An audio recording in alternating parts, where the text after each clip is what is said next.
ಅಲ್ಲಿ ಆನಂದಾದಿಗಳು ಜೀವಸ್ವರೂಪವೇ. ಸ್ವರೂಪಭೂತವಾದ ಆನಂದಾದಿಗಳ ಜ್ಞಾನ ಬರಲ್ಲ.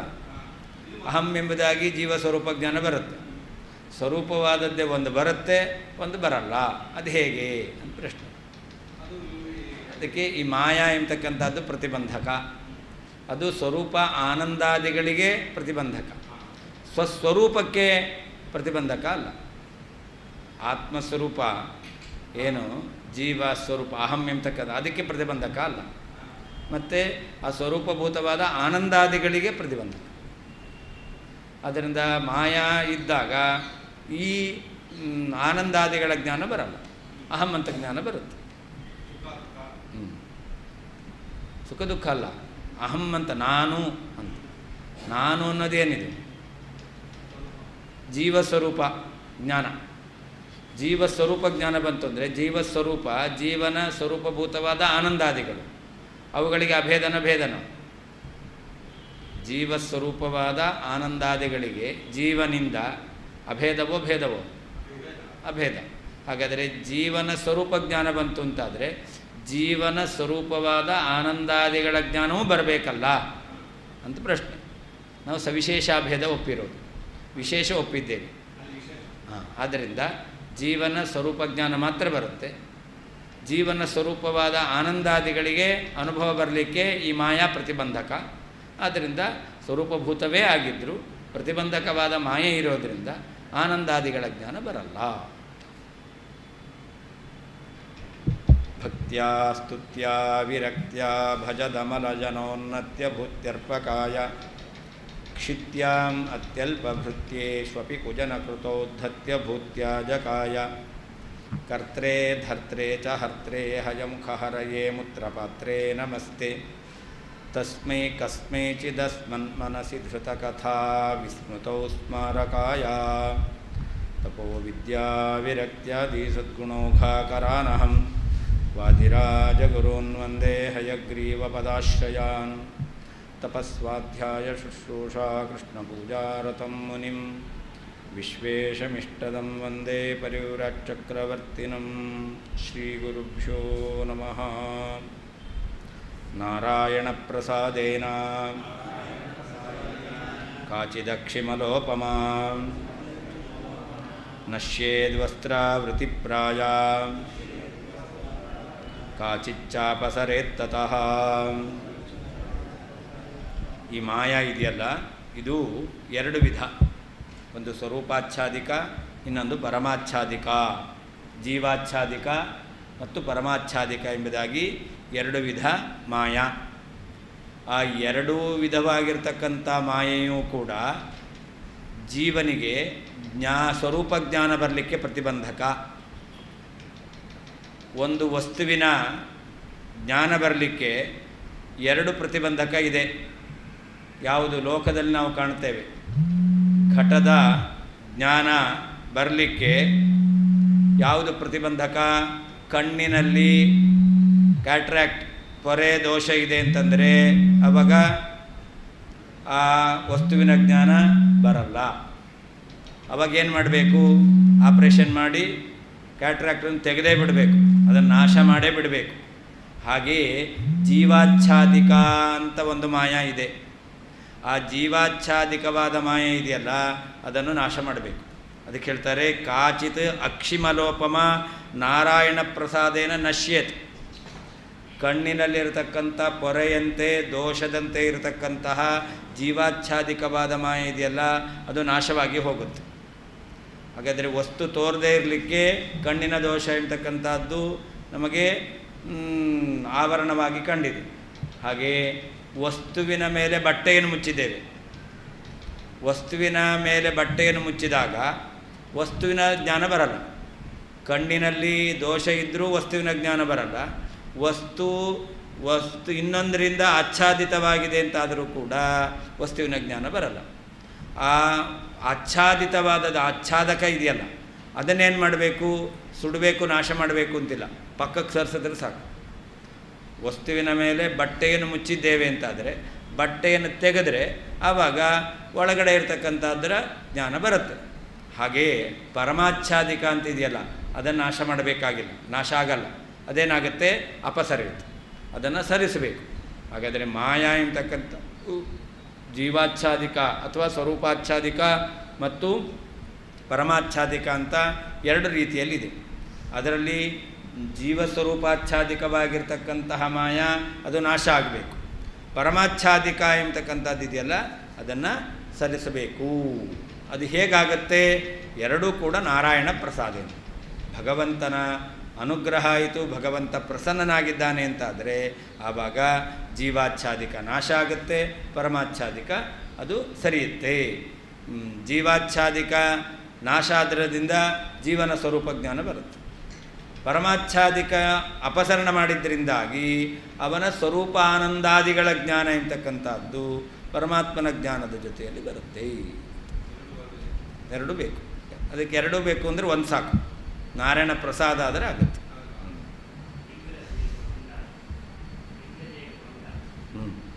ಅದಾಗುತ್ತೆ.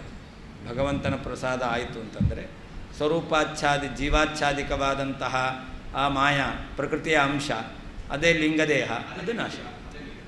ಅದು ನಾಶ ಆಗುತ್ತೆ. ಜೀವಾಚ್ಛಾದಿಕ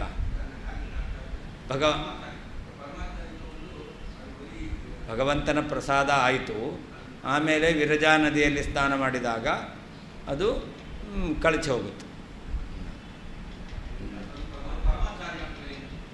ಪರಮಾಚ್ಛಾದಿಕ ಅಂತಂದರೆ ಭಗವಂತನ ಇಚ್ಛೆ, ಇವನನ್ನು ಮುಕ್ತಿಗೊಳಿಸ್ತೇನೆ ಎಂಬತಕ್ಕಂಥ ಭಗವಂತನ ಇಚ್ಛೆ. ಅದು ನಾಶ ಆಗಲ್ಲ, ಅದು ನಿತ್ಯ. ಮತ್ತು ಅದು ಅಪಸರಣ. ಇವನನ್ನು ಇಷ್ಟ ತನಕ ಭಗವಂತನ ಇಚ್ಛೆ ಇರಲಿಲ್ಲ, ಇವನನ್ನು ಮೋಚಯಾಮಿ ಅಂತ. ಇವಾಗ ಮೋಚಯಾಮಿ ಎಂಬತಕ್ಕಂಥದ್ದು ವ್ಯಕ್ತವಾಯಿತು. ಹಾಗಾದರೆ ಈ ಮೋಚಯಾಮಿ ಅಂತ ಇಚ್ಛೆ ಇರಲಿಲ್ಲಲ್ಲ, ಅದೇ ಆಚ್ಛಾದನೆ. ಮೋಚಯಾಮಿ ಅಂತ ಇಚ್ಛೆ ಬಂತು, ಹಾಗಾದರೆ ಮೋಚಯಾಮಿ ಅಂತ ಇಚ್ಛೆ ಇರಲಿಲ್ಲ ಅನ್ನೋದು ಹೋಯಿತು, ಅದನ್ನು ಅಪಸರಣ ಆದಂತೆ ಆಯಿತು.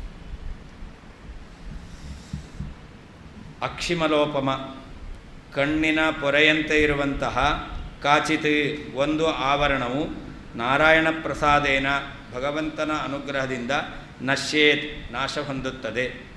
ವಸ್ತ್ರಾವೃತಿಪ್ರಾಯ ಬಟ್ಟೆಯ ಆಚ್ಛಾದನೆಯಂತೆ ಇರುವಂತಹ ಕಾಚಿತ್ ಇನ್ನೊಂದು ಆವರಣವು ತತಃ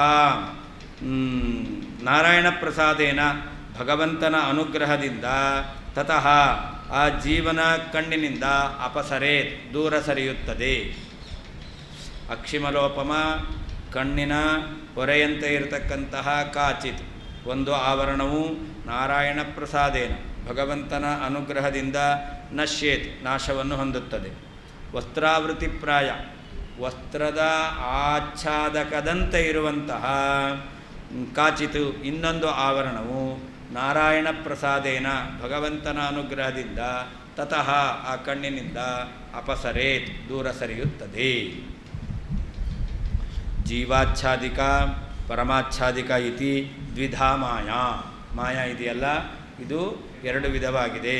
ಒಂದು ಜೀವಾಚ್ಛಾದಿಕ ಅಂತ, ಇನ್ನೊಂದು ಪರಮಾಚ್ಛಾದಿಕ ಅಂತ. ತತ್ರ ಏಕಾನಶ್ಯೇತ್, ಅದರಲ್ಲಿ ಜೀವಾಚ್ಛಾದಿಕ ಇದೆಯಲ್ಲ ಅದು ನಾಶವನ್ನು ಹೊಂದುತ್ತದೆ.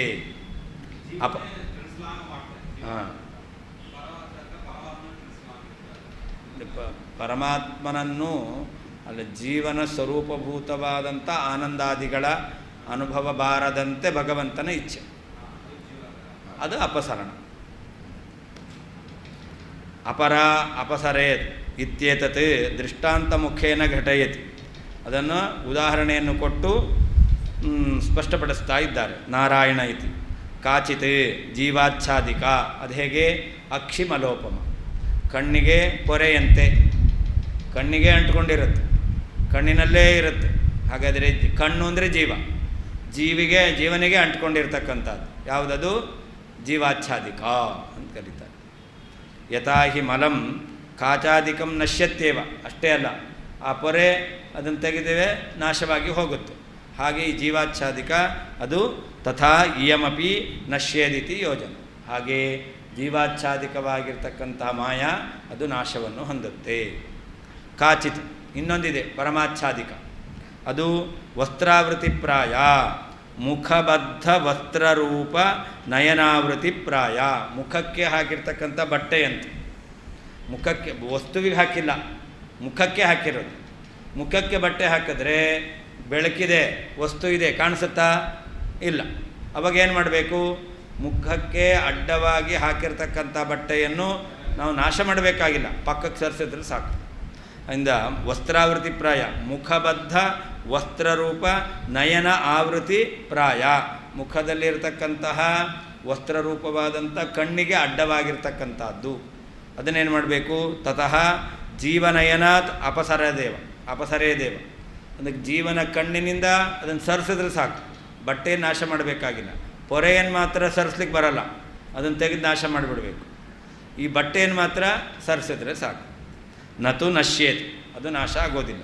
ಯಥಾ ನಯನಾವರಣಭೂತಯೋ ಕಾಚವಸ್ತ್ರಯೋ ಏಕಸ್ಯ ನಾಶಃ ಅಪರಸ್ಯ ಅಪಸರಣಂಚ ಲೋಕೆ ದೃಷ್ಟಂ ತಥಾ ಇತಿ ಭಾವಃ.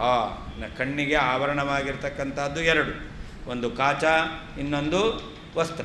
ಅದರಲ್ಲಿ ಪೊರೆ ಎಂಬತಕ್ಕಂಥದ್ದನ್ನು ನಾಶ ಮಾಡ್ತೇವೆ, ವಸ್ತ್ರ ಎಂಬತಕ್ಕಂಥದ್ದನ್ನು ಅಪಸರಣ ಮಾಡುತ್ತೇವೆ. ಹಾಗೆ ಕಣ್ಣಿಗೆ ಹೇಗೋ ಹಾಗೆ ಜೀವನಿಗೂ ಕೂಡ ಆವರಣವಾದದ್ದು ಎರಡು, ಒಂದು ಜೀವಾಚ್ಛಾದಿಕ, ಇನ್ನೊಂದು ಪರಮಾಚ್ಛಾದಿಕ.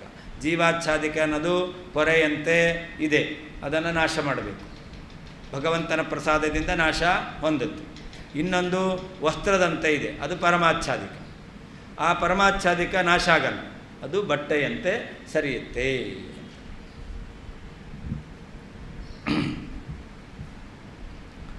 ಜೀವಸ್ಯಾಚ್ಛಾದಿಕಾತ್ವೇಕಾ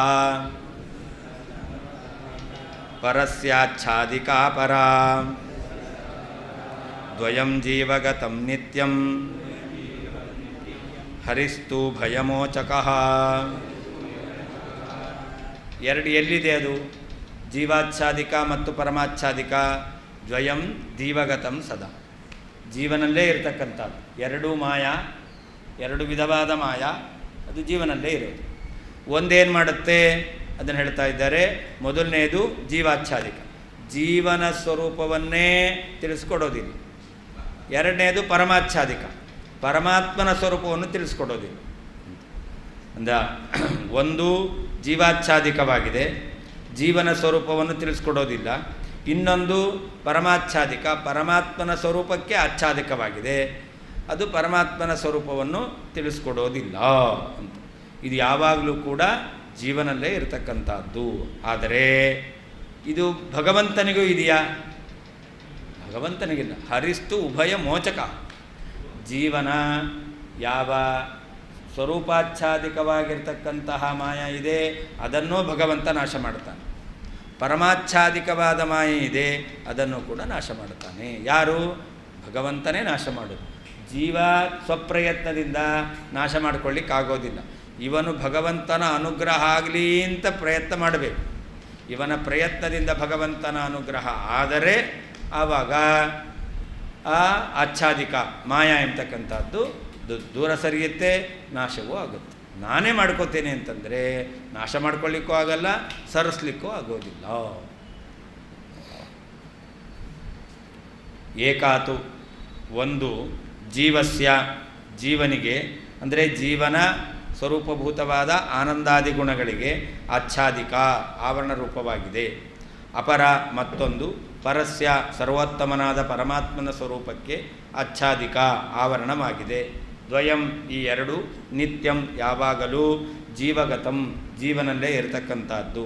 ಹರಿಸ್ತು ಭಗವಂತನಾದರೂ ಉಭಯ ಮೋಚಕಃ ಎರಡೂ ವಿಧವಾದ ಆವರಣವನ್ನು ಬಿಡಿಸ್ತಾ ಇದ್ದಾನೆ. ಒಂದನ್ನು ನಾಶ ಮಾಡಿ ಬಿಡಿಸ್ತಾನೆ, ಇನ್ನೊಂದನ್ನು ಅಪಸರಿಸಿ ಸರಿಸಿ ಬಿಡಿಸ್ತಾನೆ. ಏಕಾತು ಒಂದು ಜೀವಾಚ್ಛಾದಿಕ ಎಂಬತಕ್ಕಂಥದ್ದು ಜೀವಸ್ಯ ಜೀವನಿಗೆ ಜೀವನ ಸ್ವರೂಪಭೂತವಾದ ಆನಂದಾದಿ ಗುಣಗಳಿಗೆ ಆಚ್ಛಾದಿಕ ಆವರಣವಾದದ್ದು. ಅಪರ ಇನ್ನೊಂದು ಪರಮಾಚ್ಛಾದಿಕ ಪರಸ್ಯ ಪರಮಾತ್ಮನ ಸ್ವರೂಪಕ್ಕೆ ಆಚ್ಛಾದಿಕ ಆವರಣವಾಗಿದೆ. ದ್ವಯಂ ಎರಡು ನಿತ್ಯಂ ಯಾವಾಗಲೂ ಜೀವಗತಂ ಜೀವನಲ್ಲೇ ಇರತಕ್ಕಂಥದ್ದು. ಹರಿಸ್ತು ಪರಮಾತ್ಮನಾದರೂ ಉಭಯ ಮೋಚಕಃ ಸ್ವರೂಪಾಚ್ಛಾದಿಕ ಮಾಯೆಯನ್ನು ನಾಶ ಮಾಡುತ್ತಾನೆ, ಬಿಡುಗಡೆಗೊಳಿಸ್ತಾನೆ. ಪರಮಾಚ್ಛಾದಿಕ ಮಾಯವನ್ನು ಅಪಸರಣೆ ಮಾಡುವ ಮೂಲಕ ಬಿಡುಗಡೆಗೊಳಿಸ್ತಾನೆ. ದ್ವಯಂ ಅಂದರೆ ಜೀವಾಚ್ಛಾದಕ ಪರಮಾಚ್ಛಾದಕ ಭೇದೇನ ದ್ವಿವಿಧಂ ಅಂತ. ದ್ವಯಂ ಜೀವಗತಂ ನಿತ್ಯಂ ಅಂತಿದೆ. ಎರಡು ಅಂದರೆ ಯಾವುದು? ಸ್ವರೂಪಾಚ್ಛಾದಕ ಮತ್ತು ಪರಮಾಚ್ಛಾದಿಕ ಅಂತಕ್ಕಂತಹ ಎರಡು ವಿಧವಾದ ಮಾಯೆ ಅಂತ ಅರ್ಥ. ಎರಡು ಅಂತ ಅರ್ಥ. ಹಾಂ ಹಾಂ ಮೋಕ್ಷದಲ್ಲಿ ಹಾಂ ಹೋದರೂ ತಿಳಿಯುತ್ತೆ. ಇವು ಹೋಗಿಲ್ಲ, ತಿಳಿಯಲ್ಲ. ಹೋದರೂ ತಿಳಿಯುತ್ತೆ. ಜ್ವರ ಬಂದಿದೆ ಇದ್ದಾಗ ಜ್ವರ ಇದೆ ಅಂತ ಗೊತ್ತಾಗುತ್ತೆ. ಜ್ವರ ಹೋದರೆ ಹೋಗಿದೆ ಅಂತ ಗೊತ್ತಾಗುತ್ತೆ. ಹಾಗೆ ರೋಗ ಇವನಿಗೆ ಆಚ್ಛಾದನ ಆವರಣ ಎಂಬತಕ್ಕಂಥ ರೋಗ ಇದೆ, ತಿಳಿಯಲ್ಲ. ಆವರಣ ಹೋಯಿತು ಅಂತಂದರೆ ತಿಳಿಯುತ್ತೆ. ಹಾಂ ಹಾಂ ಭಗವಂತನ ದರ್ಶನ ಆಗೋ ತನಕ ತಿಳಿಯಲ್ಲ.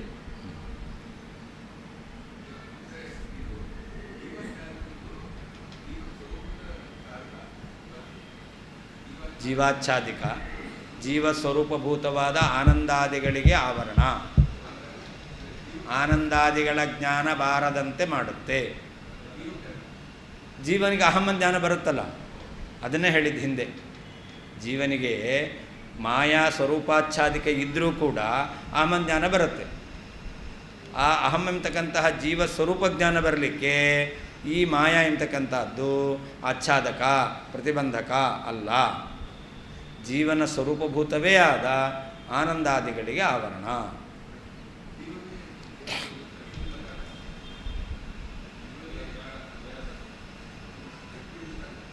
ಜೀವ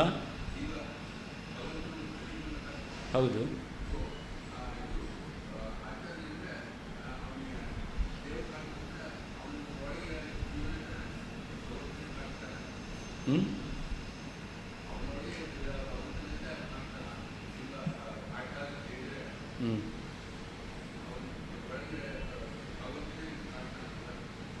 ಜೀವ ಸ್ವರೂಪ ಜ್ಞಾನ ಬರಬೇಕು.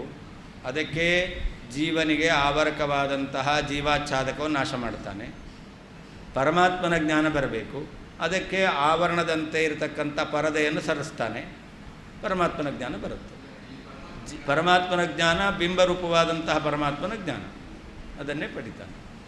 ಪ್ರತಿಮೆಯ ರೂಪವಾದ ಅವತಾರ ರೂಪವಾದಂತಹ ಭಗವಂತನ ಸ್ವರೂಪ ಜ್ಞಾನ ಅಲ್ಲ. ಅವತಾರ ಸ್ವರೂಪ ಜ್ಞಾನಕ್ಕೆ ಈ ಪರಮಾಚ್ಛಾದಿಕ ಆವರಣ ಅಪಸರಣ ಆಗಬೇಕಾಗಿಲ್ಲ. ಅವತಾರ ರೂಪಗಳ ಜ್ಞಾನ ಬರಬೇಕು ಅಂತಾದರೆ ಜೀವನಿಗೆ ಪರಮಾಚ್ಛಾದಿಕ ಅಪಸರಣ ಆಗಬೇಕು ಅಂತಿಲ್ಲ, ಅದು ಬರುತ್ತೆ. ಇವನ ಮೋಕ್ಷಕ್ಕೆ ಕಾರಣವಾದಂತಹ ಭಗವಂತನ ಜ್ಞಾನ ಅಂದರೆ ಬಿಂಬ ರೂಪಿಯ ಪರಮಾತ್ಮನ ಜ್ಞಾನ, ಅದು ಬರಬೇಕು ಅಂತಂದರೆ ಅಪಸರಣ ಆಗಬೇಕು.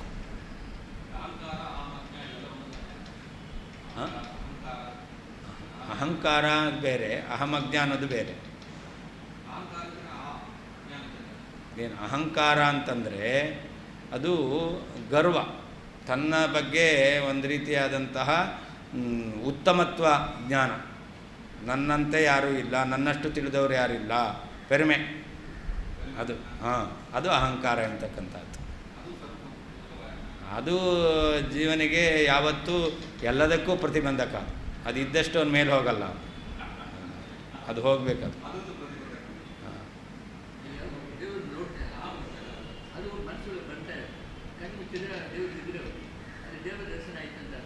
ಅಲ್ಲ, ಈಗ ನಾವೇನು ಕಣ್ಮುಚ್ಚಿಗೆ ಕಾಣಿಸ್ತೇವಲ್ಲ, ಇದೆಲ್ಲ ಮಾನಸ ವಾಸನಾ ರೂಪವಾದಂತಹ ಪ್ರತಿಮೆ. ಅದು ದೇವರ ಪ್ರತಿಮೆ ಅಲ್ಲ. ಅದು ನಾವೇನು ನೋಡಿರ್ತೇವೆ ಅದರಿಂದ ಒಂದು ನಮಗೆ ಸಂಸ್ಕಾರ ಇದೆ.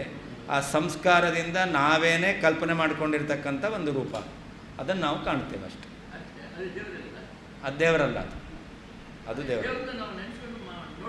ಅದೇ ದೇವರು ಅಂತ ನೀವು ನೋಡಿಸಿದ್ದು ಏನು ನೆನೆಸಿದ್ದು?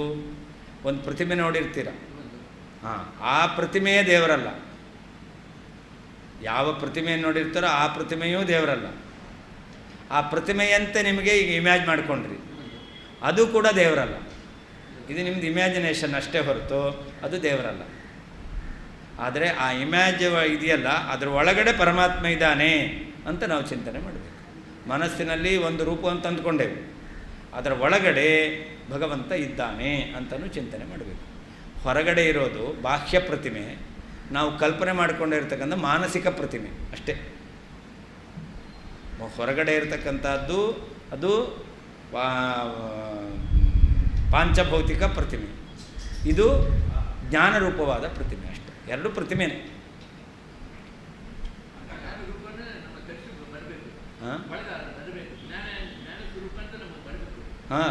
ಈ ಪರಮಾತ್ಮನ ಚಿನ್ಮಯವಾದಂತಹ ಸ್ವರೂಪ ಅದರ ದರ್ಶನ ಆಗಬೇಕು.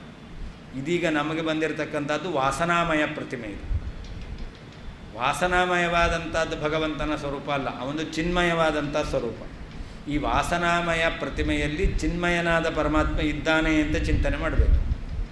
ಆ ಚಿಂತನೆ ಮಾಡ್ತಾ ಇದ್ದಾಗ ಅದನ್ನೇ ಹೇಳಿದ್ರೆ ಅಪಸರಣ ಅಂತ ಹೇಳಿದ್ರಲ್ಲ, ಇವಾಗ ಈ ವಾಸನಾಮಯ ಅನ್ನೋದು ಹೋಯಿತು, ಆ ಚಿನ್ಮಯ ಅಂತಕ್ಕಂಥದ್ದು ಕಾಣಿಸುತ್ತೆ.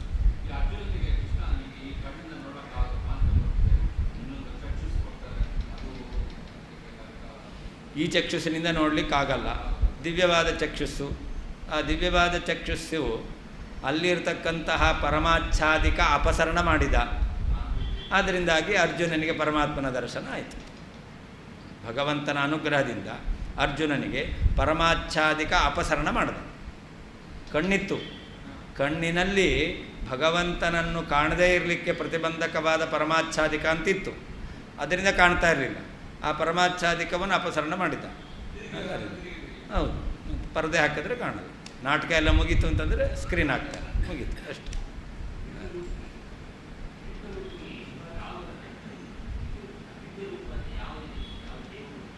ಬಿಂಬರೂಪಿ ಇವಾಗ ನಮಗೆ ಬಿಂಬರೂಪಿ ಯಾರು ಅಂತ ಗೊತ್ತಾಗಲ್ಲ. ನಮ್ಮ ಸಾಧನೆಯಿಂದ ನಮ್ಮ ಬಿಂಬರೂಪಿ ಯಾರು ಅಂತ ತಿಳಿಸುವಂಥ ಗುರುಗಳು ಸಿಗಬೇಕು. ಈಗ ಉಪದೇಶ ಮಾಡುವವರಿಗೆ ಅವರಿಗೆ ತಮ್ಮ ಬಿಂಬರೂಪ ಯಾವುದ ಅಪರೋಕ್ಷ ಜ್ಞಾನ ಆಗಿದೆ ಅಂತ ನಮಗೆ ಗೊತ್ತಿಲ್ಲ. ನಮ್ಮನ್ನು ಉದ್ಧಾರ ಮಾಡಲಿಕ್ಕೆ ಅವ್ರು ಬರ್ತಾರೆ, ನಾವು ಕರಿಬೇಕಾಗಿಲ್ಲ ಬನ್ರಿ ಅಂತ. ಅವರೇ ನೋಡಿ, ಶುಕಾಚಾರ್ಯರನ್ನು ಪರೀಕ್ಷಿತ ರಾಜ ಕರೀಲಿಲ್ಲ, ಅವರಾಗೆ ಬಂದರು. ಹಾಗೆ ನಮ್ಮದು ಪಕ್ವಾವಸ್ಥೆಗೆ ಬಂದಿದೆ ಸಾಧನೆ ಅಂತಾದರೆ ಆವಾಗ ಅವರೇ ನಮ್ಮನ್ನು ಹುಡ್ಕೊಂಡು ಬರ್ತಾರೆ, ಬಂದು ನಮ್ಮ ಬಿಂಬರೂಪ ಏನು ಅಂತ ಹೇಳ್ತಾರೆ. ಆವಾಗ ಅದನ್ನು ಉಪಾಸನೆ ಮಾಡಿ ಅದರಿಂದ ನಾವು ದರ್ಶನ ಪಡಿತೇವೆ.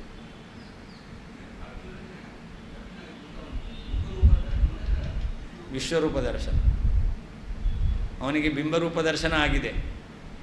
ಅರ್ಜುನನಿಗೆ ಇಂದ್ರ ಆದ್ದರಿಂದ, ಅವನಿಗೆ ದೇವತಾ ಪದವಿಯಲ್ಲಿರುವವನಾದ್ದರಿಂದ ಭಗವಂತನ ಸಾಕ್ಷಾತ್ಕಾರ ಆಗಿದೆ. ಸಾಕ್ಷಾತ್ಕಾರ ಅಂದರೆ ಬಿಂಬರೂಪದ ಸಾಕ್ಷಾತ್ಕಾರ ಅವನಿಗೆ ಮೊದಲೇ ಆಗಿದೆ. ಇವಾಗ ಮನುಷ್ಯನಾಗಿ ಹುಟ್ಟಿದ್ರಿಂದಾಗಿ ಮತ್ತು ಪ್ರಾರಬ್ಧ ಕರ್ಮವಶಾತ್ ಅಪರೋಕ್ಷ ಜ್ಞಾನ ಆದವರಿಗೆ ಎಲ್ಲ ಕಾಲದಲ್ಲಿ ಭಗವಂತನ ದರ್ಶನ ಇರಬೇಕು ಅಂತಿಲ್ಲ. ದೇವಸ್ಥಾನದಲ್ಲಿ ತಿರುಪತಿಯಲ್ಲೇ ಪೂಜೆ ಮಾಡ್ತಾರೆ ಅಂದರೆ ಎಲ್ಲ ಕಾಲದಲ್ಲಿ ಹೋಗಲಿಕ್ಕಿಲ್ಲ.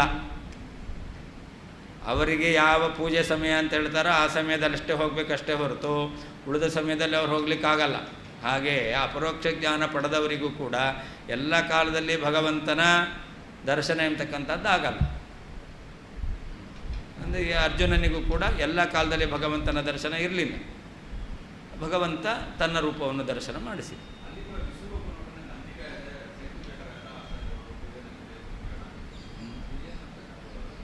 ಭಗವಂತನ ರೂಪ ಅಷ್ಟು ದೊಡ್ಡದಾಗಿರ್ತಕ್ಕಂಥದ್ದು. ಅದರಿಂದಾಗಿ ಅಂತಹ ರೂಪವನ್ನು ನೋಡಿ ಅವನು ಭಯಗೊಂಡಿದ್ದಾನೆ. ತೇನೈವ ರೂಪೇಣ ಚತುರ್ಭುಜೇನ, ನಿನ್ನ ಮೊದಲಿದ್ದಂಥ ರೂಪವನ್ನೇ ತೋರಿಸು, ಅದೇ ಪ್ರಶಾಂತವಾಗಿದೆ, ಮನಸ್ಸಿಗೆ ಸಂತೋಷವನ್ನುಂಟು ಮಾಡುತ್ತೆ.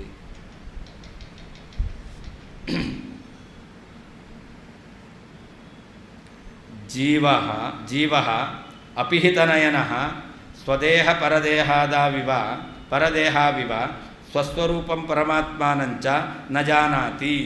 ಜೀವ ಕಣ್ಣು ಮುಚ್ಕೊಂಡಿದ್ದಾನೆ. ಅಪಿಹಿತನಯನ, ಕಣ್ಣು ಮುಚ್ಕೊಂಡಿದ್ದಾನೆ ಅಂತಂದರೆ ತನ್ನ ದೇಹವನ್ನು ಕಾಣಲ್ಲ, ಇನ್ನೊಬ್ಬರ ದೇಹವನ್ನು ಕಾಣಲ್ಲ. ಹೇಗೆ ಜೀವ ಕಣ್ಣು ಮುಚ್ಕೊಂಡಿದ್ದಾನೆ ಅಂತಂದರೆ ಸ್ವದೇಹ ಪರದೇಹಾವಿವ, ತನ್ನ ದೇಹವನ್ನು ಇನ್ನೊಬ್ಬರ ದೇಹವನ್ನು ಕಾಣೋದಿಲ್ವೋ ಹಾಗೆ ಈ ಮಾಯಾ ಎಂಬತಕ್ಕಂತಹ ಆಚ್ಛಾದನ ಆವರಣ ಇದೆ ಅಂತಾದರೆ ಆವಾಗ ತನ್ನ ಜ್ಞಾನವೂ ಇರೋದಿಲ್ಲ, ಪರಮಾತ್ಮನ ಜ್ಞಾನವೂ ಇರೋದಿಲ್ಲ. ಆ ಜೀವನಿಗೆ ಆವರಣವಾಗಿರ್ತಕ್ಕಂತಹ ಸ್ವರೂಪಾಚ್ಛಾದಿಕ ಹೋಯಿತು ಅಂತಂದರೆ ತಾನೇನು ಜ್ಞಾನ ಬರುತ್ತೆ. ಪರಮಾಚ್ಛಾದಿಕ ಹೋಯಿತು ಅಂತಂದರೆ ಪರಮಾತ್ಮನ ಸ್ವರೂಪ ಏನು ಅನ್ನೋದು ತಿಳಿಯುತ್ತೆ. ಹೀಗೆ ಸ್ವರೂಪಾಚ್ಛಾದಿಕದಿಂದ ಜೀವನ ಸ್ವರೂಪ ಜ್ಞಾನ, ಮತ್ತು ಪರಮಾಚ್ಛಾದಿಕದಿಂದ ಅದು ಹೋದಾಗ ಅಪಸರಣ ಆದಾಗ ಪರಮಾತ್ಮನ ಜ್ಞಾನ ಎಂತಕ್ಕಂಥದ್ದು ಬರುತ್ತೆ. ಒಟ್ಟಿಗೆ ಆಗಲ್ಲ. ಮೊದಲು ಸ್ವರೂಪಾಚ್ಛಾದಿಕ ಹೋಗುತ್ತೆ, ಆಮೇಲೆ ಪರಮಾಚ್ಛಾದಿಕ ಹೋಗುತ್ತೆ, ಅಪಸರಣ ಆಗುತ್ತೆ. ಅತಃ ತತ್ಪ್ರತಿಬಂಧಕಂ ಅಜ್ಞಾನದ್ವಯಮಪಿ ತದ್ಗತಮೇವ ಭವೇದಿತಿ ಭಾವಃ.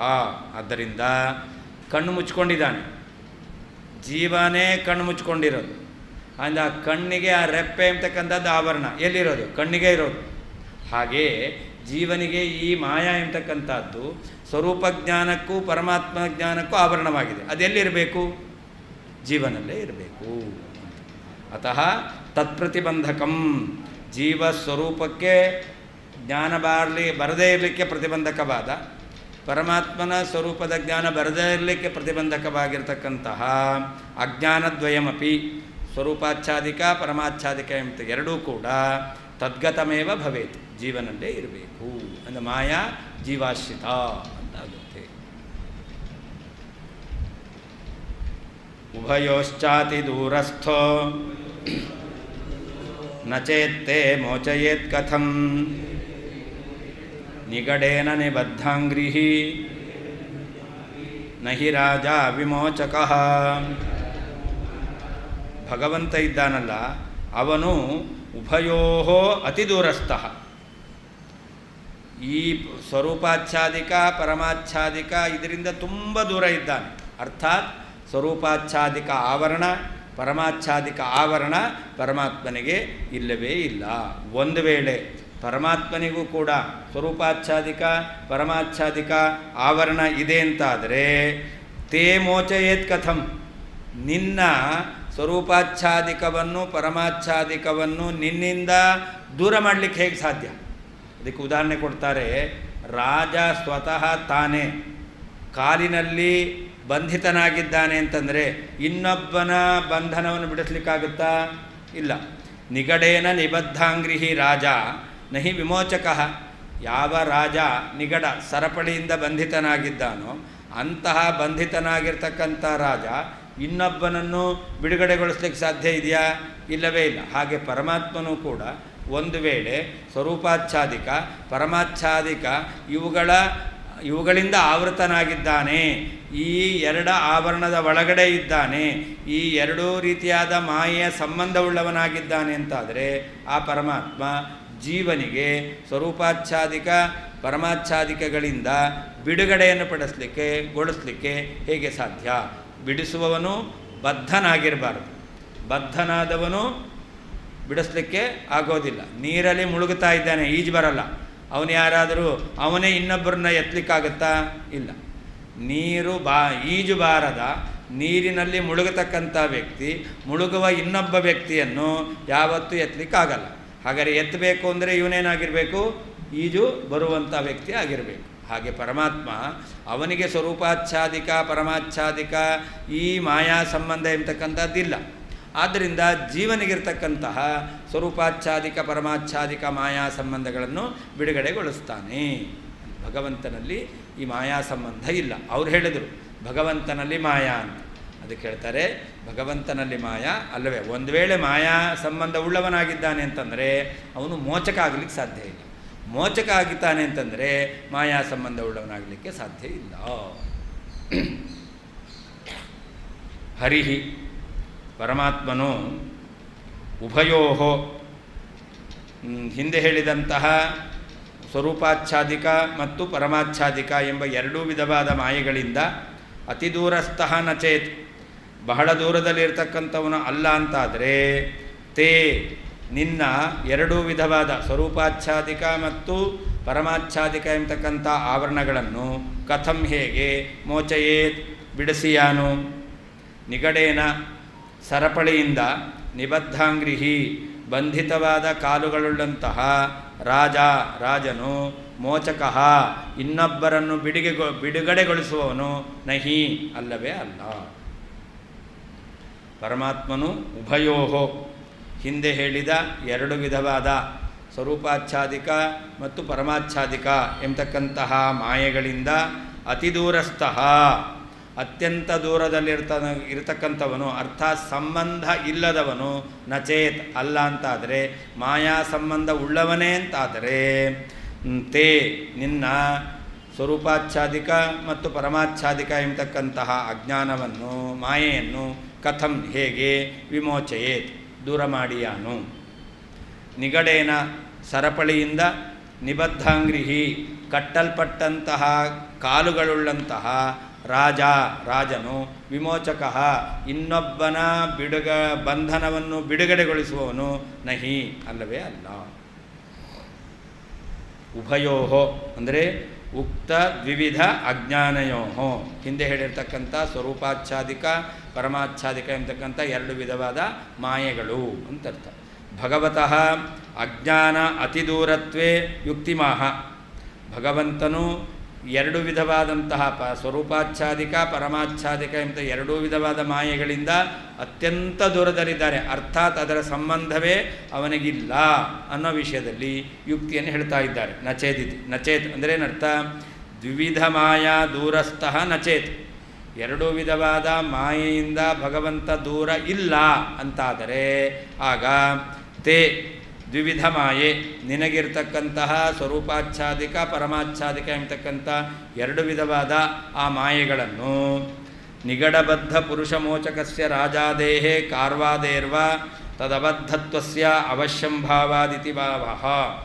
ನಿಗಡಬದ್ಧ ಪುರುಷ ಸರಪಳಿಯಿಂದ ಕಟ್ಟಲ್ಪಟ್ಟಂತಹ ವ್ಯಕ್ತಿಯನ್ನು ಮೋಚಕ ಬಿಡುಗಡೆಗೊಳಿಸಬೇಕು. ಯಾರು? ಒಬ್ಬ ರಾಜ ಆಗಬೇಕು ಅಥವಾ ತುಂಡು ಮಾಡಿ ಅದನ್ನು ಬೇರೆಗೊಳಿಸಬೇಕು. ಅವನು ಯಾರು? ಕಾರು ಅಂದರೆ ಕಾರ್ಪೆಂಟ್. ಹಾಗಾದರೆ ಒಂದೋ ಬಿಡುಗಡೆಗೊಳಿಸ್ತಕ್ಕಂಥ ರಾಜ ಅಥವಾ ಅದನ್ನು ತುಂಡು ಮಾಡತಕ್ಕಂತಹ ಕಾರ್ಪೆಂಟ್ರು. ಅವನೇನಾಗಿರಬೇಕು? ಸ್ವತಃ ಅವನು ಬದ್ಧನಾಗಿರಬಾರ್ದು. ಬದ್ಧನಾದ ರಾಜ ಬಿಡುಗಡೆಗೊಳಿಸಲಿಕ್ಕೆ ಸಾಧ್ಯನಿಲ್ಲ. ಬದ್ಧನಾದಂತಹ ಮರ ಕೆಲಸದವನು ಕೂಡ ಬಿಡುಗಡೆಗೊಳಿಸಲಿಕ್ಕೆ ಸಾಧ್ಯ ಇಲ್ಲ. ಹಾಗಾದರೆ ಅವರು ಆ ಬಂಧನಕ್ಕೆ ಒಳಗಾಗಿರಬಾರದು. ಹಾಗೆ ಬಿಡುಗಡೆಗೊಳಿಸುವ ಪರಮಾತ್ಮ ಮಾಯಾ ಸಂಬಂಧವುಳ್ಳವನಲ್ಲ. ತದೇವ ದರ್ಶಯತಿ ನಿಗಡೇನ ಇತಿ. ಇದನ್ನೇ ಸ್ಪಷ್ಟಪಡಿಸ್ತಾ ಇದ್ದಾರೆ. ನಿಗಡೇನ ನಿಬದ್ಧಾಂಗ್ರಿಹಿ ನಹಿ ರಾಜ ವಿಮೋಚಕಃ. ಅಸ್ಮಿನ್ನರ್ಥೇ ಶ್ರುತಿರ್ಮಾನಂ ಪುರಾಣಾನಿ ಚ ಭೂರಿಶಃ ಅನಿರ್ವಾಚ್ಯಾತು ಯಾ ಮಾಯಾ ಸಾ ನಿರ್ವಾಚ್ಯೈವ ಧೀಮತಾಂ. ಭಗವಂತ ಜೀವನ ಎರಡು ವಿಧವಾದ ಮಾಯೆಯನ್ನು ದೂರ ಮಾಡ್ತಾನೆ ಎಂಬತಕ್ಕಂತಹ ವಿಷಯದಲ್ಲಿ ಅಸ್ಮಿನ್ನರ್ಥೇ ಶ್ರುತಿಹಿಮಾನಂ ಭೂರಿಶಃ ಪುರಾಣಾನಿ ಚ, ಅನೇಕ ಪುರಾಣ ವಾಕ್ಯಗಳು ಹಾಗೆ ಶ್ರುತಿವಾಕ್ಯಗಳು ಪ್ರಮಾಣವಾಗಿದ್ದಾವೆ. ಪರಮಾತ್ಮ ಎರಡು ವಿಧವಾದ ಮಾಯೆಯನ್ನು ಜೀವರಿಂದ ದೂರಗೊಳಿಸ್ತಾನೆ. ಸ್ವತಃ ಪರಮಾತ್ಮ ಮಾಯಾಬದ್ಧನಲ್ಲ ಎಂಬತಕ್ಕಂಥ ವಿಷಯದಲ್ಲಿ ಶ್ರುತಿ ಆಗಮ ವಾಕ್ಯಗಳು ಪೌರುಷಯ ಪುರಾಣ ವಾಕ್ಯಗಳು ಪ್ರಮಾಣವಾಗಿದ್ದಾವೆ. ಆದ್ದರಿಂದ ಆ ಮಾಯಾವಾದಿಗಳು ಈ ಮಾಯೆ ಎಂಬತಕ್ಕಂಥದ್ದು ಅನಿರ್ವಚನೀಯ ಅಂತ ಹೇಳ್ತಾರೆ. ಅನಿರ್ವಾಚ್ಯಾತು ಯಾ ಮಾಯಾ, ಮಾಯಾವಾದಿಗಳ ಮತದಲ್ಲಿ ಈ ಮಾಯಾ ಎಂಬತಕ್ಕಂಥದ್ದು ಅನಿರ್ವಚನೀಯ ಅಂತ ಹೇಳ್ತಾರಲ್ಲ, ಅದು ಅನಿರ್ವಾಚ್ಯವೇ. ಧೀಮತಾಂ ಸಾ ಅನಿರ್ವಾಚ್ಯೈವ, ಜ್ಞಾನಿಗಳಿಗೆ ಅದು ಅನಿರ್ವಾಚ್ಯ. ಅಂದರೆ ಅನಿರ್ವಚನೀಯವಾದ ಮಾಯಾ ಒಂದಿದೆ ಅಂತ ಹೇಳಿಕ್ಕೆ ಬರೋದೇ ಇಲ್ಲ. ಅನಿರ್ವಾಚ್ಯ ಅನ್ನೋದಕ್ಕೆ ಎರಡು ಅರ್ಥ. ಒಂದು ಮಾಯಾವಾದಿಗಳು ಹೇಳ್ತಕ್ಕಂಥ ಅನಿರ್ವಚನೀಯ ಅಂತ ಅರ್ಥ, ಇನ್ನೊಂದು ಅನಿರ್ವಾಚ್ಯ ಅಂತಂದರೆ ಹೇಳಲಿಕ್ಕೆ ಬರೋದಿಲ್ಲ ಅಂತ ಅರ್ಥ. ಎಂದು ಪ್ರತಿಪಾದನೆ ಮಾಡಲಿಕ್ಕೆ ಮಾಯಾವಾದಿಗಳು ಹೇಳ್ತಕ್ಕಂಥ ಅನಿರ್ವಚನೀಯವಾದ ಮಾಯವನ್ನು ಹೇಳಲಿಕ್ಕೆ ಬರೋದಿಲ್ಲ. ಅದನ್ನು ನಾವು ಹೇಳುವ ರೀತಿಯಲ್ಲಿಯೇ ಮಾಯಾ ಜೀವಾಶ್ರಿತವಾದದ್ದು ಎಂಬುದಾಗಿ ಹೇಳಬೇಕು. ಶ್ರುತಿ ಯಾವುದು? ಅನಾದಿ ಮಾಯೆಯ ಸುಪ್ತಃ ಯದಾ ಜೀವ ಪ್ರಬುದ್ಧತೆ ಎಂಬತಕ್ಕಂಥ ಶ್ರುತಿ ಎಂಬತಕ್ಕಂಥದ್ದು ಜೀವನಲ್ಲಿ ಮಾಯಾ ಎಂಬತಕ್ಕಂಥದ್ದಿದೆ ಎಂಬತಕ್ಕಂಥ ವಿಷಯದಲ್ಲಿ ಪ್ರಮಾಣವಾಗಿದೆ ಅಂತ. ಹಾಗೆಯೇ ಅಜ್ಞಾನಾಂ ಜ್ಞಾನದೋ ವಿಷ್ಣು ಜ್ಞಾನಿನಾಂ ಮೋಕ್ಷದಶ್ಚ ಸಹ.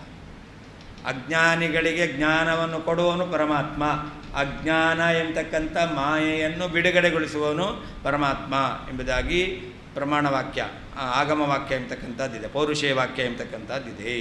ಹಾಗೆ ಯಸ್ಯ ಪ್ರಸಾದಾತ್ ಪರಮಾರ್ಥಿ ರೂಪಾತ್ ಅಸ್ಮಾತ್ ಸಂಸಾರಾತ್ ಮುಚ್ಯತೆ ನಾಪರೇಣ. ಶ್ರುತಿ ಹೇಳ್ತಾ ಇದೆ, ಭಗವಂತನ ಪ್ರಸಾದದಿಂದ ಜೀವ ಬಂಧನದಿಂದ ಬಿಡುಗಡೆಯನ್ನು ಹೊಂದುತ್ತಾನೆ. ಹಾಗಾದರೆ ಬಂಧನದಿಂದ ಬಿಡುಗಡೆಯನ್ನು ಗೊಳಿಸುವವನು ಯಾರು? ಪರಮಾತ್ಮ ಎಂಬುದಾಗಿ ಶ್ರುತಿ ಹೇಳುತ್ತಾ ಇದೆ. ಅಸ್ಮಿನ್ನರ್ಥೆ ಪರಮಾತ್ಮನು ಜೀವರ ಮಾಯಾ ಶಬ್ದವಾಚ್ಯವಾದ ಸ್ವರೂಪಾಚ್ಛಾದಿಕ ಪರಮಾಚ್ಛಾದಿಕ ಇವುಗಳನ್ನು ಬಿಡಿಸ್ತಾನೆ ಎಂಬತಕ್ಕಂಥ ವಿಷಯದಲ್ಲಿ ಶ್ರುತಿ ಅನಾದಿಮಾಯೆಯ ಸುಪ್ತ ಯದಾ ಜೀವ ಪ್ರಬುದ್ಧತೆ ಎಂಬತಕ್ಕಂತಹ ವಾಕ್ಯವು ಮತ್ತು ಭೂರಿಶಃ ಅನೇಕ ಪುರಾಣಾನಿ ಪುರಾಣವಾಕ್ಯಗಳು ಅಜ್ಞಾನಾಂ ಜ್ಞಾನದೋ ವಿಷ್ಣು ಇತ್ಯಾದಿ ವಾಕ್ಯಗಳು ಮಾನಂ ಪ್ರಮಾಣವಾಗಿದ್ದಾವೆ. ಯಾತು ಯಾವ ಅನಿರ್ವಾಚ್ಯ ಅನಿರ್ವಚನೀಯವಾದ ಮಾಯಾವಾದಿಗಳು ಹೇಳ್ತಕ್ಕಂಥ ಮಾಯೆ ಎಂಬತಕ್ಕಂಥದ್ದು ಅದು ಧೀಮತಾಂ ಜ್ಞಾನಿಗಳ ದೃಷ್ಟಿಯಲ್ಲಿ ಅನಿರ್ವಾಚ್ಯ ಏವ ಹೇಳಲಿಕ್ಕೆ ಬಾರದೇ ಇರತಕ್ಕಂಥದ್ದು, ಅದರ ಬಗ್ಗೆ ಏನೂ ಹೇಳಲಿಕ್ಕೆ ಬರುವುದಿಲ್ಲ. ಅಸ್ಮಿನ್ನರ್ಥೆ ಜೀವನಲ್ಲಿರುವ ಸ್ವರೂಪಾಚ್ಛಾದಿಕ ಪರಮಾಚ್ಛಾದಿಕ ಎಂಬತಕ್ಕಂಥ ಎರಡು ವಿಧ ಮಾಯೆಯನ್ನು ಭಗವಂತ ಬಿಡುಗಡೆಗೊಳಿಸ್ತಾನೆ ಎಂಬತಕ್ಕಂಥ ವಿಷಯದಲ್ಲಿ ಶ್ರುತಿ ವೇದಗಳು ಭೂರಿಶಃ ಅನೇಕ ಪುರಾಣಾನಿ ಪುರಾಣವಾಕ್ಯಗಳು ಪ್ರಮಾಣವಾಗಿದ್ದಾವೆ. ಯಾತು ಯಾವ ಅನಿರ್ವಾಚ್ಯ ಮಾಯ ಅನಿರ್ವಚನೀಯವಾದಂಥ ಮಾಯೆ ಎಂಬುದಾಗಿ ಮಾಯಾವಾದಿಗಳು ಹೇಳ್ತಾ ಇದ್ದಾರೋ ಆ ಮಾಯೆಯು ಧೀಮತ ಜ್ಞಾನಿಗಳ ದೃಷ್ಟಿಯಲ್ಲಿ ಅನಿರ್ವಾಚ್ಯ ಏವ ಹೇಳಲಿಕ್ಕೆ ಬಾರದೇ ಇರತಕ್ಕಂಥದ್ದು, ಪ್ರತಿಪಾದನೆ ಮಾಡಲಿಕ್ಕೆ ಸಾಧ್ಯವೇ ಇಲ್ಲ, ಅಂಥ ಮಾಯೆ ಇಲ್ಲವೇ ಇಲ್ಲ. ಶ್ರುತಿ ಅನಾದಿಮಾಯೆಯ ಇತ್ಯಾದಿಕ ಅನಾದಿಮಾಯೆಯ ಸುಪ್ತ ಎಂಬತಕ್ಕಂಥದ್ದು ಶ್ರುತಿ, ಅಥವಾ ಯಸ್ಯ ಪ್ರಸಾದಾತ್ ಎಂಬತಕ್ಕಂಥದ್ದು ಶ್ರುತಿ. ಪುರಾಣಾನಿ ಉಕ್ತಾನಿ ಪುರಾಣ ವಾಕ್ಯಗಳನ್ನು ಹಿಂದೆ ಹೇಳಿದ್ದಾರೆ, ವಕ್ಷ್ಯಮಾಣಿ ಅಂತ ಮುಂದೆ ಕೂಡ ಹೇಳ್ತಾ ಇದ್ದಾರೆ, ಅದನ್ನು ಇಟ್ಕೊಳ್ಬೇಕು. ಅನಿರ್ವಾಚ್ಯ ಅಂದರೆ ಏನರ್ಥ? ವಕ್ತುಮಪಿ ಅಯೋಗ್ಯ, ಏನೂ ಅದರ ಬಗ್ಗೆ ಹೇಳಲಿಕ್ಕೆ ಬರಲ್ಲ, ಹೇಳಲಿಕ್ಕೆ ಸಾಧ್ಯ ಇಲ್ಲ, ಅದನ್ನೇ ಅನಿರ್ವಾಚ್ಯ ಎಂಬುದಾಗಿ ಹೇಳ್ತಾರೆ. ಯೋ ಮಾಯಾಂ ವಕ್ತ್ಯಧೀಶಾನೇ ಸಪ್ರಷ್ಟವ್ಯಸ್ತತಯೇಷಿತು ಭ್ರಮಃ ಸಂಪಾದ್ಯತೆ ನೇತಿ ನ ಚೇದ್ವಿದ್ಯೈವ ತಾಮಪಿ ನಿರಸ್ತಕುಹಕತ್ವೋಕ್ತ್ಯ ನೋರೀಚಕ್ರುಃ ಪರಂ ಹರೌ ಆದ್ಯೇ ತ್ವವಿದ್ಯೈವ ತಸ್ಮಾತ್ ಕಲ್ಪೋಯಂಚ ವಿಕಲ್ಪಭೀಃ. ಇಲ್ಲಿಯ ತನಕ ಪರಮಾತ್ಮನಲ್ಲಿ ಅವಿದ್ಯೆ ಇಲ್ಲ ಅಂತ ಹೇಳುತ್ತೆ. ಪರಮಾತ್ಮನಲ್ಲಿ ಅವಿದ್ಯೆ ಎಂತಕ್ಕಂಥದ್ದು ಇಲ್ಲ ಎಂಬುದಾಗಿ ನಿರಾಕರಣೆ ಮಾಡಲು. ಇನ್ನು ಮಾಯೆಯೂ ಇಲ್ಲ ಅಂತ ಹೇಳ್ತಾ ಇದ್ದಾರೆ. ಅವಿದ್ಯೆ ಅಂತಂದರೆ ಸ್ವವ್ಯಾಮೋಹಕರಿ ಅವಿದ್ಯ, ಅದು ಭಗವಂತನಲ್ಲಿ ಇಲ್ಲ. ಪರವ್ಯಾಮೋಹಕರಿ ಮಾಯ, ಅದು ಕೂಡ ಭಗವಂತನಲ್ಲಿ ಇಲ್ಲ ಅಂತ ಮುಂದಿನ ವಾಕ್ಯದಲ್ಲಿ ಹೇಳ್ತಾ ಇದ್ದಾರೆ. ಯೋ ಮಾಯಾಂ ಅಧೀಶಾನೇ ವಕ್ತಿ, ಯಾರು ಜಗನ್ನಿಯಾಮಕನಾದ ಪರಮಾತ್ಮನಲ್ಲಿ ಮಾಯಾ ಪರವ್ಯಾಮೋಹಕರಿಯಾಗಿರ್ತಕ್ಕಂತಹ ಮಾಯೆ ಇದೆ ಎಂಬುದಾಗಿ ಹೇಳ್ತಾರಲ್ಲ, ಸಪ್ರಷ್ಟವ್ಯ, ಅವನಲ್ಲಿ ಪ್ರಶ್ನೆ ಮಾಡಬೇಕು, ಅವನಿಗೆ ಪ್ರಶ್ನೆ ಮಾಡಬೇಕು. ಏನಂತ? ಆ ಮಾಯೆಯಿಂದ ಈಶಿತು ಭ್ರಮಃ ಸಂಪಾದ್ಯತೆ ನ. ಮಾಯಾ ಅದು ಪರವ್ಯಾಮೋಹಕರಿ ಆದ್ದರಿಂದ ಅದೇನಾಗುತ್ತೆ, ಬೇರೆಯವರಿಗೆ ಭ್ರಮೆಯನ್ನುಂಟು ಮಾಡುತ್ತೆ. ಮ್ಯಾಜಿಕ್ ಮಾಡ್ತಾರಲ್ಲ ಆ ರೀತಿಯಲ್ಲಿ ಮ್ಯಾಜಿಕ್ ಮಾಡುವವನು ಏನೋ ಒಂದು ವಸ್ತುನ ಇಟ್ಕೊಂಡಿರ್ತಾನೆ. ಈ ವಸ್ತು ಇದ್ದಕ್ಕಿದ್ದಾಗೆ ಉಳಿದವರಿಗೆಲ್ಲ ಇದು ಪಕ್ಷಿಯಾಗಿಯೋ ಛತ್ರಿಯಾಗಿಯೋ ಪ್ರಾಣಿಯಾಗಿಯೋ ಏನೋ ಒಂದು ವಿಚಿತ್ರವಾಗಿ ಕಾಣಿಸುತ್ತೆ. ಯಾರಿಗೆ ಕಾಣಿಸುತ್ತೆ? ನೋಡುವವರಿಗೆ ಕಾಣಿಸುತ್ತೆ. ಇಲ್ಲಿ ನಾವು ಕೇಳ್ತಾ ಇದ್ದೇವೆ, ಯಾರಿಗೆ ಮಾಯಾ ಇದೆ ಅಂತ ಹೇಳ್ತಾ ಇದ್ದೀರಾ, ಆ ಪರಮಾತ್ಮನಿಗೆ ಈ ಮಾಯೆಯಿಂದ ಅನ್ಯಥಾ ಜ್ಞಾನ ಬರುತ್ತೋ ಇಲ್ವೋ, ಭ್ರಮೆ ಬರುತ್ತೋ ಇಲ್ವೋ? ಬರಲ್ಲ ಅಂತಂದರೆ ಆ ಮಾಯೆ ಅದು ಮಾಯೆಯೇ ಅಲ್ಲ. ಯಾಕೆ? ಯಾರು ಮ್ಯಾಜಿಕ್ ಪ್ರದರ್ಶನ ಮಾಡ್ತಾನಲ್ಲ, ಪ್ರದರ್ಶನ ಮಾಡುವವನಿಗೆ ಇದು ಏನು ವಸ್ತುವೋ ಅದೇ, ಉಳಿದವರಿಗೆ ಮಾತ್ರ ಬೇರೆ ಬೇರೆಯಾಗಿ ಕಾಣಿಸುತ್ತೆ. ಹಾಗಾದರೆ ಇವನಿಗೆ ಈ ವಸ್ತು ಇದೇ ವಸ್ತುವಾಗಿ ಕಾಣಿಸುತ್ತೆ, ಅನ್ಯಥಾ ಜ್ಞಾನ ಇಲ್ಲ ಅಂತಾದರೆ ಅವನಿಗೆ ಅದೇನಾಯ್ತದು? ವಿದ್ಯೆಯೇ ಆಯಿತು, ಅದೊಂದು ಕಲೆ ಅವನಿಗೆ ಅಲ್ವಾ? ಹಾಗೆ ಪರಮಾತ್ಮನಿಗೆ ಮಾಯಾ ಸಂಬಂಧ ಇದೆ. ಮಾಯಾ ಸಂಬಂಧ ಇದ್ದರೂ ಕೂಡ ಪರಮಾತ್ಮನಿಗೆ ಮಾಯೆಯಿಂದ ಅನ್ಯಥಾ ಜ್ಞಾನ ಬರಲ್ಲ. ಅನ್ಯಥಾ ಜ್ಞಾನ ಬರಲ್ಲ ಅಂತಂದರೆ ಇರತಕ್ಕಂಥ ಮಾಯೆ ಏನಾಯಿತು? ಅದು ವಿದ್ಯೆಯೇ ಆಯಿತು. ಹೇಗೆ ಐಂದ್ರಜಾಲಿಕ ವ್ಯಕ್ತಿಯಲ್ಲಿ ಅವನ ಕೈಯಲ್ಲಿರ್ತಕ್ಕಂಥ ವಸ್ತುವಿನಿಂದ ಉಳಿದವರಿಗೆ ಬೇರೆ ಬೇರೆಯಾಗಿ ಕಾಣಿಸುತ್ತೆ, ಅವರಿಗೆ ಭ್ರಮೆ ಇದೆ. ಆದರೆ ಈ ಐಂದ್ರಜಾಲಿಕನಿಗೆ ಭ್ರಮ ಇಲ್ಲ. ಅದರಿಂದ ಅದೇನಾಯ್ತದು? ಅವನಿಗೆ ವಿದ್ಯೆಯೇ ಆಯಿತು, ಅದು ಕಲೆ ಆಯಿತು. ಅವನಿಗೆ ಆ ಕಲೆ ಗೊತ್ತಿದೆ, ಆ ಕಲೆ ನಮಗಿಲ್ಲ ಅಂತ ಹೇಳ್ತೇವೆ, ಆ ವಿದ್ಯೆ ನಮಗಿಲ್ಲ ಅಂತ. ಹಾಗಾದರೆ ಯಾವುದು ತನಗೆ ವ್ಯಾಮೋಹ ಉಂಟು ಮಾಡೋದಿಲ್ವೋ, ಭ್ರಮೆ ಉಂಟು ಮಾಡೋದಿಲ್ವೋ, ಅಂತಹ ಮಾಯಾ ಇದೆಯಲ್ಲ, ಅದೇನಾಗುತ್ತೆ? ಅದು ಮಾಯೆಯೇ ಅಲ್ಲ, ಅದು ವಿದ್ಯೆಯೇ ಆಗುತ್ತೆ. ಅದನ್ನು ಹೇಳ್ತಾ ಇದ್ದಾರೆ, ನಚೇತ್ ವಿದ್ಯೆಯ ಅಂತ. ಅದು ವಿದ್ಯೆಯೇ ಆಗುತ್ತೆ. ಅಷ್ಟೇ ಅಲ್ಲ, ಭಗವಂತನಲ್ಲಿ ಅಂತಹ ತನ್ನಗೆ ಅಜ್ಞಾನವನ್ನು ಉಂಟು ಮಾಡಲ್ಲ, ಇನ್ನೊಬ್ಬರಿಗೆ ಅಜ್ಞಾನವನ್ನು ಉಂಟು ಮಾಡ್ತಕ್ಕಂಥದ್ದು ಅದಾದರೂ ಇದೆಯಾ? ಐಂದ್ರಜಾಯಿಕನಲ್ಲಿದೆ. ತನಗೆ ಮೋಹ ಉಂಟು ಮಾಡಲ್ಲ, ಉಳಿದವರಿಗೆ ಮೋಹವನ್ನು ಉಂಟು ಮಾಡ್ತಕ್ಕಂಥ ಕಲೆ ಯಾರಲ್ಲಿದೆ? ಐಂದ್ರಜಾಲಿಕ ವ್ಯಕ್ತಿಯಲ್ಲಿದೆ. ಅಂಥದ್ದಾದರೂ ಪರಮಾತ್ಮನಲ್ಲಿದೆಯಾ? ಇಲ್ಲ. ಯಾಕೆ? ತಾಮಪಿ ನಿರಸ್ತಕುಹಕತ್ವ ಉಕ್ತ್ಯ ನ ಉರರೀಚಕ್ರುಹು ಪರಂಹರವು. ಭಗವಂತನಲ್ಲಿ ನಿರಸ್ತಕುಹಕಂ, ಭಾಗವತದಲ್ಲಿ ಧಾಮ್ನಾಸ್ವೇನ ಸದಾ ನಿರಸ್ತಕುಹಕಂ ಅಂತ ಭಾಗವತ ಹೇಳ್ತಾ ಇದೆ. ಭಗವಂತನಲ್ಲಿ ಪರವ್ಯಾಮೋಹಕರಿಯಾದಂತಹ ಇಂತಹ ಮಾಯೆಯೂ ಕೂಡ ಭಗವಂತನಲ್ಲಿ ಇಲ್ಲ ಎಂಬುದಾಗಿ ಅದನ್ನು ನಿರಾಕರಣೆ ಮಾಡಿ. ಅವನಿಗೆ ವಿದ್ಯೆ ಆಗಬಹುದು, ಅವನಿಗೆ ವಿದ್ಯೆ ಆದರೂ ಕೂಡ ಅದು ಇನ್ನೊಬ್ಬರಿಗೆ ಮೋಹವನ್ನು ಉಂಟು ಮಾಡ್ತಕ್ಕಂಥ, ಹೀಗೆ ಅದು ಒಂದು ರೀತಿಯಲ್ಲಿ ಕುಹಕ. ಅಂತಹ ಕುಹಕ ಪರಮಾತ್ಮನಲ್ಲಿ ನಿರಸ್ತವಾಗಿದೆ, ಇಲ್ಲ ಎಂಬುದಾಗಿ ಪುರಾಣ ವಾಕ್ಯ ಹೇಳ್ತಾ ಇದೆ ಅಂತ. ಕುಹಕ ಅಂತಂದರೆ ಅದು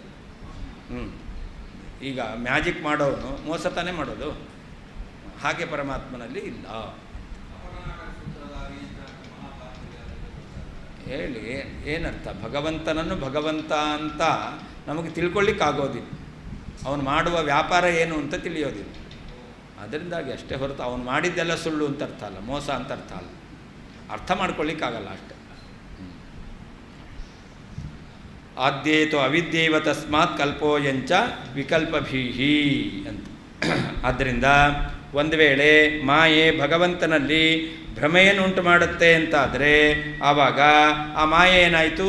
ಭಗವಂತನಿಗೆ ಭ್ರಮೆಯನ್ನು ಉಂಟು ಮಾಡುತ್ತೆ ಅಂತಂದರೆ ಮಾಯಾ ಅಲ್ಲ, ಅವಿದ್ಯೆ ಆಯಿತು. ಮಾಯಾಕ್ಕೂ ಅವಿದ್ಯಾಕ್ಕೂ ವ್ಯತ್ಯಾಸ ಇದೆ. ಸ್ವವ್ಯಾಮೋಹಕರಿ ಅವಿದ್ಯ, ಪರವ್ಯಾಮೋಹಕರಿ ಮೋಹ.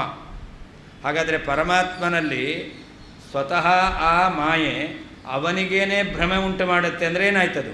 ಸ್ವವ್ಯಾಮೋಹಕರಿ ಆಯಿತು, ಅದು ಅವಿದ್ಯೆ ಆಯಿತು. ಅವಿದ್ಯೆ ನಾವಿಲ್ಲ ಅಂತ ಹೇಳಿದ್ದೇವೆ. ಪರಮಾತ್ಮನಲ್ಲಿ ಅಜ್ಞಾನ ಕೂಡಲ್ಲ ಅಂತ ನಿರಾಕರಣೆ ಮಾಡಿ ಆಗಿದೆ. ಇವಾಗೇನು ಹೇಳಬೇಕು? ಮಾಯಾ ಅಂತ ಹೇಳಬೇಕು. ಮಾಯೆ ಎಂಬತಕ್ಕಂಥದ್ದಾಗಲಿಲ್ಲ. ಯಾಕೆ? ಭಗವಂತನಿಗೇನೇ ಅದು ಮೋಹವನ್ನುಂಟು ಮಾಡುತ್ತೆ ಅಂತಾದರೆ ಅವಿದ್ಯೆಯೇ ಆಯಿತು. ಅವಿದ್ಯೆ ಎಂಬತಕ್ಕಂಥ ವಿಕಲ್ಪಭೀಹಿ. ನಾವು ಹಿಂದೆ ಹೇಳಿರ್ತಕ್ಕಂತಹ ಅನೇಕ ವಿಕಲ್ಪಗಳ ಭಯದಿಂದ ಅದು ಓಡಿ ಹೋಗುತ್ತೆ, ಭಗವಂತನಿರಲಿಕ್ಕೆ ಸಾಧ್ಯ ಇಲ್ಲ. ಯಾರು ಅಧೀಶಾನೆ ಸರ್ವೇಶ್ವರನಾಗಿರ್ತಕ್ಕಂತಹ ಪರಮಾತ್ಮನಲ್ಲಿ ಮಾಯೆಯನ್ನು ವಕ್ತಿ ಹೇಳ್ತಾ ಇದ್ದಾನೋ ಸಹ ಅಂತಹ ವ್ಯಕ್ತಿಯು ಪ್ರಷ್ಟವ್ಯ ಪ್ರಶ್ನಿಸಲ್ಪಡಬೇಕು. ತಯ ಆ ಮಾಯೆಯಿಂದ ಈಶಿತು ನಿಯಾಮಕನಾದ ಪರಮಾತ್ಮನಿಗೆ ಭ್ರಮಃ ಅನ್ಯಥಾ ಜ್ಞಾನವು ಭ್ರಮೆಯು ಭ್ರಾಂತಿಯು ಸಂಪದ್ಯತೆ ಉಂಟಾಗುತ್ತದೋ ನವಾ ಇಲ್ಲವೋ. ನಚೇತ್ ಭ್ರಮೆ ಉಂಟಾಗುವುದಿಲ್ಲ ಅಂತಾದರೆ ಆ ಮಾಯೆಯು ವಿದ್ಯೈವ ವಿದ್ಯೆಯೇ ಆಗಿದೆ. ನಿರಸ್ತಕುಹಕತ್ವೋಕ್ತ್ಯ ಸದಾ ನಿರಸ್ತಕುಹಕಂ ಎಂಬುದಾಗಿ ಭಗವಂತನು ಮಾಯಾರಹಿತನಾಗಿದ್ದಾನೆ ಎಂಬ ಮಾತಿನಿಂದ ತಾಮಪಿ ಆ ಮಾಯೆಯನ್ನೂ ಕೂಡ ತಾಮಪಿ ಪರಂ ಅದನ್ನೂ ಕೂಡ ಹರವು ಪರಮಾತ್ಮನಲ್ಲಿ ನ ಉರರೀಚಕ್ರುಹು ನ ಊರೀಚಕ್ರುಹು ಜ್ಞಾನಿಗಳು ಒಪ್ಪಿಲ್ಲ. ಆದ್ಯೆ ಮಾಯೆಯು ಭಗವಂತನಲ್ಲಿ ಭ್ರಮೆಯನ್ನು ಉಂಟು ಮಾಡುವುದಾದರೆ ಸಾಪಿ ಆ ಮಾಯೆಯು ಕೂಡ ಅವಿದ್ಯಾಯೇವ ಸ್ವವ್ಯಾಮೋಹಕರಿಯಾದ್ದರಿಂದ ಅವಿದ್ಯೆಯೇ ಆಗಿದೆ. ತಸ್ಮಾತ್ ಆದ್ದರಿಂದ ಅಯಂಕಲ್ಪ ಈ ಮಾಯೆ ಎಂಬತಕ್ಕಂಥದ್ದು ಭಗವಂತನಿಗೆ ಭ್ರಮೆಯನ್ನು ಉಂಟು ಮಾಡುತ್ತೆ ಎಂಬತಕ್ಕಂತಹ ಪಕ್ಷವೂ ಕೂಡ ವಿಕಲ್ಪಭೀಹಿ ಬ್ರಹ್ಮನಲ್ಲಿ ಅಜ್ಞಾನ ಇದೆ ಅಂತ ಹೇಳಿದ್ರೆ ಏನು ವಿಕಲ್ಪ ಮಾಡಿ ದೋಷ ಹೇಳಿದ್ದೇವೋ ಆ ವಿಕಲ್ಪಗಳ ಭಯವುಳ್ಳದ್ದೇ ಆಗಿರುತ್ತದೆ. ಯಾರು ಅಧೀಶಾನೆ ಸರ್ವನಿಯಾಮಕನಾದ ಪರಮಾತ್ಮನಲ್ಲಿ ಮಾಯಾಶಕ್ತಿಯನ್ನು ವಕ್ತಿ ಹೇಳುತ್ತಾನೋ ಸಹ ಅಂತಹ ವ್ಯಕ್ತಿಯು ಪ್ರಷ್ಟವ್ಯ ಪ್ರಶ್ನಿಸಲ್ಪಡತಕ್ಕದ್ದು. ತಯಾ ಆ ಮಾಯೆಯಿಂದ ಈಶಿತು ನಿಯಾಮಕನಾದ ಪರಮಾತ್ಮನಿಗೆ ಭ್ರಾಂತಿಯು ಸಂಪಾದ್ಯತೆ ಉಂಟಾಗುತ್ತದೋ ನವಾ ಇಲ್ಲವೋ ಎಂಬುದಾಗಿ ಪ್ರಶ್ನೆ ಮಾಡಬೇಕು. ಅದಕ್ಕೆ ಅವನೇನು ಹೇಳಬೇಕು? ನಚೇತ್ ಭಗವಂತನಿಗೆ ಮಾಯೆಯಿಂದ ಭ್ರಾಂತಿ ಉಂಟಾಗುವುದಿಲ್ಲ ಎಂತಾದರೆ ಸಾ ಆ ಮಾಯೆಯು ವಿದ್ಯೆಯವ ವಿದ್ಯೆಯೇ ಆಗಿದೆ. ನಿರಸ್ತಕುಹಕತ್ವೋಕ್ತ್ಯ ಭಗವಂತನು ಮಾಯಾರಹಿತನಾಗಿದ್ದಾನೆ ಎಂಬತಕ್ಕಂತಹ ಪುರಾಣದ ಮಾತಿನಿಂದ ತಾಮಪಿ ಪರಂ ಆ ಮಾಯೆಯನ್ನೂ ಕೂಡ ಹರವು ಪರಮಾತ್ಮನಲ್ಲಿ ನ ಉರೀಚಕ್ರುಹು ಸ್ವೀಕಾರ ಮಾಡಿಲ್ಲ, ಒಪ್ಪಿಲ್ಲ. ಆದ್ಯೆ ಆ ಮಾಯೆಯು ಭಗವಂತನಲ್ಲಿ ಭ್ರಮೆಯನ್ನು ಉಂಟು ಮಾಡುತ್ತೆ ಅಂತಾದರೆ ಸಾಪಿ ಆ ಮಾಯೆಯೂ ಕೂಡ ಅವಿದ್ಯಾಯೇವ ತನಗೆ ವ್ಯಾಮೋಹ ಭ್ರಾಂತಿಯನ್ನು ಉಂಟು ಮಾಡುವುದರಿಂದ ಅವಿದ್ಯೆಯೇ ಆಯಿತು. ತಸ್ಮಾತ್ ಆದ್ದರಿಂದ ಅಯಂ ಕಲ್ಪ ಈ ಪಕ್ಷವೂ ಕೂಡ ವಿಕಲ್ಪಭೀಹಿ ಬ್ರಹ್ಮನಲ್ಲಿ ಅಜ್ಞಾನ ಇದೆ ಅಂದರೆ ಏನು ವಿಕಲ್ಪಗಳನ್ನು ಮಾಡಿ ದೋಷವನ್ನು ಹೇಳಿದ್ದೇವೋ ಆ ಭಯ ಇದ್ದೇ ಇದೆ. ಶ್ರೀಕೃಷ್ಣಾರ್ಪಣವಸ್ತು. ಮುಂದಿನ ಭಾಗ ಸ್ವಲ್ಪ ಜಾಸ್ತಿ ಇದೆ, ಅದಕ್ಕೆ ವ್ಯಾಖ್ಯಾನದ ಭಾಗ ನಾಳೆ ಬೆಳಿಗ್ಗೆ 10 ಗಂಟೆಗೆ.